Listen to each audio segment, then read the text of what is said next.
Greetings, podcast listeners, and welcome to another episode of All Things Thor, the podcast of Tom Thor Darson. I'm your host, Kurt Schneider, and we're up to episode 10 of Becoming an Imagineer in Tom's tale of working for Walt Disney Imagineering, creating the Tokyo DisneySea Journey to the Center of the Earth attraction. It's been a great ride so far, literally, and we're really getting into the meat of it now. So, I'm going to hand it over to Tom and let him continue with Becoming an Imagineer, Part 10, on All Things Thor. So, I'm enjoying my time outside right now. There's a slight breeze. It's California, warm afternoon. Birds, wind chimes, all those sorts of things. And I'm approaching episode 10 of All Things Thor, the Becoming Imagineer focus episodes. So, I'm going to move on. As things kind of settled in, I further started to understand the dynamics of Imagineering, which is something everyone has to do at any company. I started to not focus on things that were, discouraging, but more appreciating where I was. And certainly the awareness of me being in the Mapo building,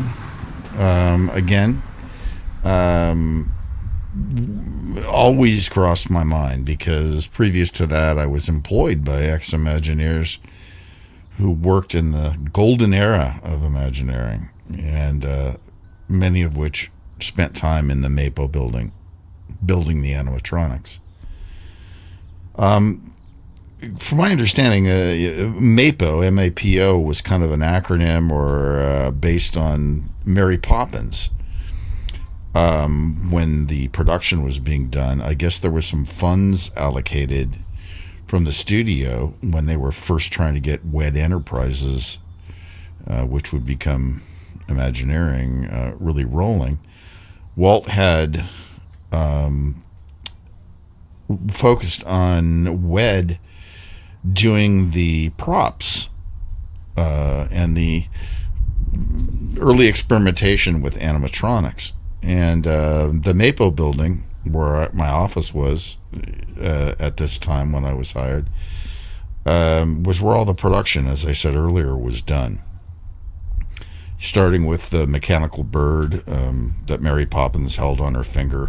I remember in that great little scene when she's singing, I believe it was the Spoonful of Sugar song, but she was singing, and it was that. And there was that little bird, that came and lighted on her finger, and it goes beep beep beep beep tweet tweet tweet tweet, and she goes cheeky. And anyway, that bird was one of the animatronics made in this place, the Mapo building. And I was aware of this, and so me being the kind of guy I am, always daydreaming, always feeling the energy of the places that I'm around, and appreciating, things like that. I would sit in my office sometimes and imagine what it was like before I got there, many decades before me. And it was that, again, is what recharged the pixie dust. The pixie dust term, meaning, you're still enamored by working for Disney, working for Imagineering, and being, quote unquote, part of the magic. And this definitely charged me. And so I thought about this and daydreamed and such. Anyway, I started to think about the guy that was really the first one who brought me into this industry, Dave Sweninger, who at Sequoia, the first place they ever worked at, while still at Art Center College of Design, was ran the whole shop here at Mapo. He was the guy that was sitting in here managing all of the mechanical engineering that was going on for the first animatronic programming and movements and all those sorts of things. He worked with Bob Gurr in his engineering department and other designers. And so I had heard a lot of stories from Dave when I was at Sequoia, the company that he started after he left Disney. And he was so entertaining as a storyteller, and he'd tell all these funny things that happened when they were testing the animatronics, when they were testing Abe Lincoln before that, when they were all these funny things that would happen, and some of the shenanigans that they would do. Like he talked about this one time, and I had to try to figure out where it might have been when I was at the Mapo building, but he said we built a giant slingshot one time between the columns. There was one end of the Mapo building that had a couple of big columns and kind of an entrance cement steps that went up to where you went inside. And I'm guessing it might have been there, but he said we had this huge amount of like surgical tubing or tire rubber, and we stretched this massive amount of it between the columns, and then we put this thing in the middle that we could fire things off through across the whole parking lot that went all the way across the Mapo building and down the parking lot. And he would laugh and say, we'd put different things in it, we'd stretch it back, and we'd fire that thing off, and it would go like, like 300 yards way down the other end of the thing. And he would laugh, and it sounded like as hard as they worked, they also played hard too. And so I would reminisce in my brain about what all the things that went on were there. In between Walt's visits, he did say that Walt would visit there and was very excited all the time about what was going on. And so this is, again, what recharged me. So as an Imagineer, and having the experience I shared with you in the last episode, I had to find a way to pick myself up by the bootstraps and be just as excited and productive as I had been before. And I share this story about Dave Sweninger because he applies very much to the Mapo building, as well as all kinds of things. The pirates, the tiki birds, everything that was part of the mechanical engineering that went on at Walt Disney Imagineering. And I had the privilege of him thinking so highly of me that he made me the director of design at his company, and after he left Disney. And as I might have mentioned before, I was intimidated by that expectation, but I just jumped in and had a sizable design department, and we did some incredible stuff for Universal Studios and other companies at that time. And again, this was back when there was not a lot of technology available. Of course, in the engineering department, they had their CAD aided drafting and other engineering tools. But in the design department where I headed up, it was drawing and painting and sculpting and dreaming and talking and model making and everything. I mean, that's how we made things work, and that's how we presented things to sell everybody else on things. We had no computers helping us. We had our hands and our imaginations, and we had a library, the Warner Research Library, that was not too far away. I think it was It was bordering Burbank and Glendale. But we had there where we could go and do research and all that kind of stuff. And that's how we put ideas together. And it was a very different scenario than it is now. But nonetheless, so the other thing I thought about the Mapo building was, back when they were, when they made these animatronic figures, they had to get them to Disneyland, the first ones.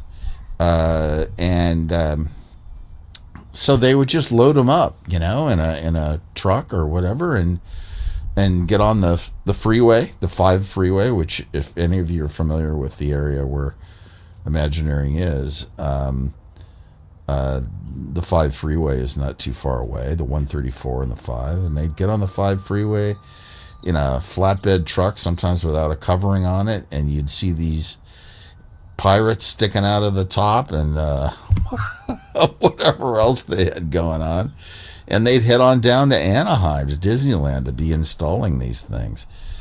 And I always thought that was pretty funny. You can imagine what people on the freeway thought, in the late 50s and 60s. And, what the heck are these guys doing, And also, I'm a California native, so my grandma and my mom and everyone, they grew up in this area, and they tell me stories of how a number of times when they were on the 5 freeway, wherever they were going. I mean, they loved to go to Knott's Berry Farm in the late 50s, early 60s, and they liked to go to Disneyland, of course. And so a couple of times on the freeway, they said they saw Walt Disney in his car, just driving on the freeway. And one time my mom said she'll never forget. Her mom, my grandma, said, "Oh, for goodness sakes, there's Walt Disney." And they drove right past him, and they all waved. He was driving himself in his own little car. I don't remember what kind of car it was, but he waved at them and smiled. And they smiled and waved back. It was pretty incredible that you'd see Walt Disney just driving away, on the 5 freeway. He was probably on his way down to Disneyland to oversee something that was going on. And I thought that was pretty cool. And so, again, the reason I'm bringing up these stories and how they apply to Imagineering is these were the fundamental things that inspired me to want to become an Imagineer. It was Walt's way of Imagineering, and it was the things they did, and creative and artists were fundamentally the foundation of the ideas and the driving force. And funding, of course, had to happen, but Walt often thought that came next. We start with doing the coolest stuff you can possibly imagine, then we find a way how to afford it. And my experiences is that process has changed quite a bit. So there's a little bit of California afternoon Santa Ana breezes blowing across the mic. Anyway, so while right about this time when I was working on Journey to the Center of the Earth, I was working on a number of other projects that were potential. They had me working on other potential attractions in the Mysterious Island area of Tokyo DisneySea, which is the giant volcano. And we can hear kids in the local school that's not too far away. So I was hammering out a lot of different ideas for the Undersea Grand Prix. I came up with an idea called the Undersea Grand Prix. That's almost an episode in itself because it's really a fun concept for a ride of an underwater submarine race. If you imagine Star Tours meets an aquatic theme with all kinds of, not only motion based, but all kinds of other special effects, that happened in there. It was a really fun show. And I just was given the assignment of coming up with something. And I came up with this wacky attraction and all by myself, and pitched it, and everyone loved it. And I'll tell you what happened with that later, why it didn't make it all the way to completion. And it wasn't the fault of Disney. It was a whole nother dynamic that is just part of the industry, and you got to accept that. Another thing that was so fun back then, at my time in Imagineering, was visiting my fellow Imagineering friends and co-workers. In the Maple building, it had two floors, and then the big area in the middle that I told you about, where at one time there was all kinds of manufacturing, as I imagine it, going on. There was probably lines of animatronic figures being programmed and all kinds of things. And now it was more empty, except for the giant models that we had made of the DisneySea's site. And it started to, as the team grew, they started to put other employees down in that area in cubicles and desks that were starting to get involved with architectural development and other things. But I got a chance to kind of like watch that area out my window on the second floor go from not much going on other than my imagination to the development of this growth, Yeah, and some of my friends. In this whole thing, I'm not going to name a lot of people, because the whole purpose of this is pretending like you're sitting in my pocket, and I'm giving you an honest, 100% honest view, along with my pondering of what was going on, so that we can just experience it together, just like, what does this mean? Is this, was this a great experience? Was it at sometimes a challenging experience? What is it? So that's kind of the baseline of how I'm telling this story. I certainly don't want to throw anybody under the bus, and I certainly don't feel it's fair to overly show favoritism towards too many people, because Imagineering is a team. In the end, it takes hundreds to make a Disneyland. It's not just one person or even half a dozen. So what was fun was always visiting, again, my other Imagineering coworkers in their offices, and when I'd want to take a break and stretch my legs. And Dave was his first name. He was working on Indiana Jones and the Crystal Skull for Disney Seas, and so I'd go into his office. He had a tremendous personality. He still does. We've kept in touch, through social media. And he was an amazing research guy. I hope when we go into the video podcasts on this, that I can get him on here to tell some of the stories of when they were doing research for Indiana Jones and the Crystal Skull. He has some great stories when they were in South America, and they're so funny and so adventurous. And he's an Indiana Jones himself, and his office was loaded full of models, like Ray Harryhausen models of Cyclopses and flying saucers and all that kind of stuff. And one of my fondest memories with Dave was I was just starting to try to teach myself guitar, and he was like, "Oh, I play guitar. Let's play a guitar together, during lunch." And so I brought my guitar in there, and we started to play together. First song we played together that he taught me, and we would sing it together, was "Run, River, Run" by Kenny Loggins. And, we had it down fairly good enough to be confident together as this. We both had very deep voices. We went in and we started singing this song for different people. I remember going into the rock work department during lunch, and we sang for a couple of the girls that worked in the rock work department. Yeah, we were rock stars, right? When I think about it, and other people, and of course we were probably plausibly good, because, or at least that's what everyone told us. They really enjoyed us singing there. We were so enthusiastic about doing it. It was probably more our enthusiasm that was infectious rather than the quality of our playing. But nonetheless, it was really a nice outlet.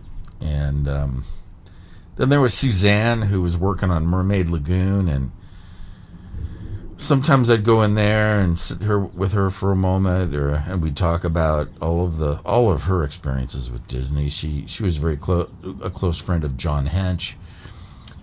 So she'd tell some of the stories, that John Hench had told her about the old times, and she was an amazing talent that was, again, working on Mermaid Lagoon for Tokyo DisneySea, and incredible blacklight UV paint artist. I mean, she could do things with blacklight paint that you would not believe. I mean, and I'm not talking about just the funky 60s psychedelic stuff that you're used to seeing.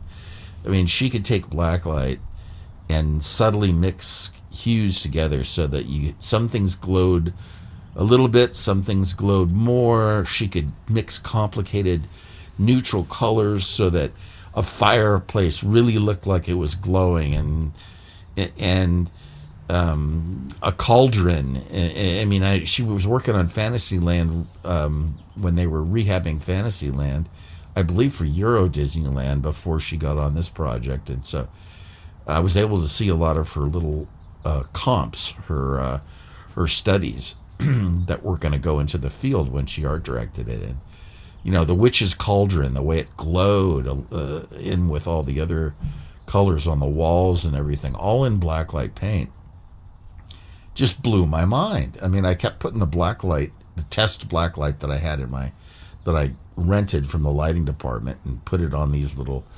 illustration boards, and I couldn't believe there was not fiber optic lights in the paper that were not glowing in front of my eyes. She was so skilled at this, and it just again blew my mind. It was just always amazing that some of these talented people that I work with, you knew they were Imagineering material.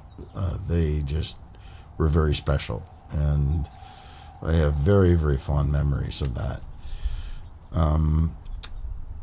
I would also go to the engineering department, because that was part of my job, to check on how the props and things were coming along, and to see their demonstrations and their engineering. And I had a friend named Larry in there that was working on the lava monster animation, and they did have CAD animation simulation going on there. We were trying to work the scene out to perfectly match however many seconds we had. It was less time than I would have liked with the lava monster at the end of at the climax of the ride, but it was enough time to tell a story. And so we kept going back and forth, and he would make adjustments, and we'd rewatch it. And he was a great guy. And like I said, I worked with him at Sequoia with Bob Gurr, where Bob Gurr had hired him, and they were working on Catastrophe Canyon and a lot of the Universal attractions. And Larry later went to Imagineering around the same time I did. So also the head of as I remember, he was either the lead or the head engineer in the engineering department. And he and I both were divers. I mean, scuba divers. And so he and I would get into discussions, and he had all these books on hard hat diving and old time diving apparatus and all this stuff, and we'd get into all these analytical discussions about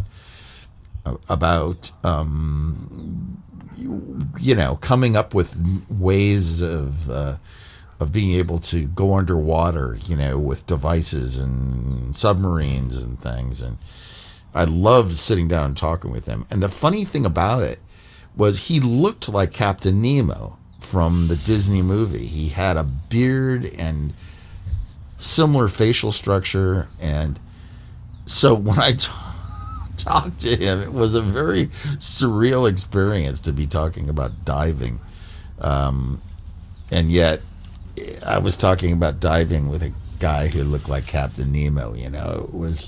It was quite a mind tease, should I say. Also lunchtime was really cool at WDI. They had incredible good food at the diner cafeteria area right outside the courtyard there. I mean, it was delicious. And they had a patio full of tables with umbrellas outside. You could also eat inside, but I always like to eat outside and talk to my friends. And it was really magical there. It was great. And you'd also see a lot of old time Disney guys coming in from the studio that would be there for one reason or another, sitting down at a table or so you could sit down at a table with a lot of the old time guys. The remaining 9 old men that were still there, they would often be there and just coming to get a good meal at WDI, and that was really, really, really, really fun. Yeah, I remember one time after Michael Eisner had recommended that they remove the Skyway buckets at Disneyland. For some reason, WDI acquired like 2 or 3 of them, and they were put in the patio where we ate, just kind of plopped there, and they were like little eating booths when they were dumped there. So we would go in there with some of us, if you were lucky enough to grab one before someone else did. We'd sit in there. You could fit about 4 people in there, and we'd sit in there and eat our lunch. We'd take our lunch from the cafeteria, and we'd sit in there, and we'd talk and jibber jabber, and with the little door closed, and sitting in one of the old Skyway vehicles, and that was quite fun. It was really, really fun. These are the kind of things that were, again, feeding the pixie dust, feeding the whole synergy and the everything of what Disney meant to me and why I was there, and what I had been privileged to be part of. Well, I also am going to elaborate coming up in the next episode of the paint-outs that we had. A paint-out was something that was a privilege. I don't know if they do it anymore. I don't think so at WDI, not that I've heard of. But Peggy Van Pelt, who was at that time in charge of really looking at all of the applications for Imagineering, was in charge of creative nurturing and development for all of us. So she would look for opportunities to set up drawing classes and different things for us to have at lunchtime. Like across the street, there was a red brick building where we'd have life drawing classes if we wanted to go and just sit and draw. Also, Tom Gilligan, our Tom Gilligan, and if you don't know who Tom Gilligan is, you got to look him up. Who was an integral part of Imagineering, working with Herbie Reinman, and a fantastic painter. Did a lot of bird's eye paintings and concept paintings, and back in the day, and he was now he had moved to Montana, and so he still did concept paintings for Disney and did a lot for us at on the DisneySea project. But he also ran what was called the Paint Out program, which meant Peggy would give like 5 illustrator artist Imagineers the opportunity to go for 5 days, I think it was, to Montana, where he lived, and we would have a workshop for 5 days where we just went out into the Montana landscape and set up our easels and did paintings of the landscape. And Tom would give us pointers and look at different things, at how to go about doing plein air painting. And it was additionally fun because we got treated like like royalty there, and got to stay at this lodge. I think it was called the Fly Fisherman's Lodge, and it was for kind of upper end businessmen to come and go fly fishing on the river there. But gourmet food, gourmet. They had a gourmet chef, the wife of the husband who ran the place, and these little bungalows we stayed in. So at the end of the day, after painting all day and driving around the Montana, beautiful Montana, open countrysides, we would come back to an incredible dinner with wine and dessert, and all of us go back to our little lodge cabins and get ready for the next day. And that was a heck of a lot of fun. One of my favorite times is when just 2 of us went. We were sent, me and Brian Jowers, who I would love to talk about a lot. Brian Jowers on his own was a friend of mine there. He's a very incredibly talented concept designer and illustrator and painter. Did a lot of the concept art for Indiana Jones for Disneyland that you've seen, I'm sure, if you've ever gone to the gallery shows and seen his work.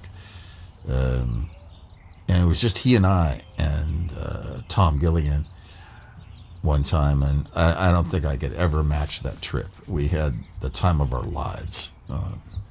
It was just incredible fun. We even had, Tom was working on some other project, another thing for another part of Imagineering, and he needed someone to model as 2 Indians, two Plains Indians.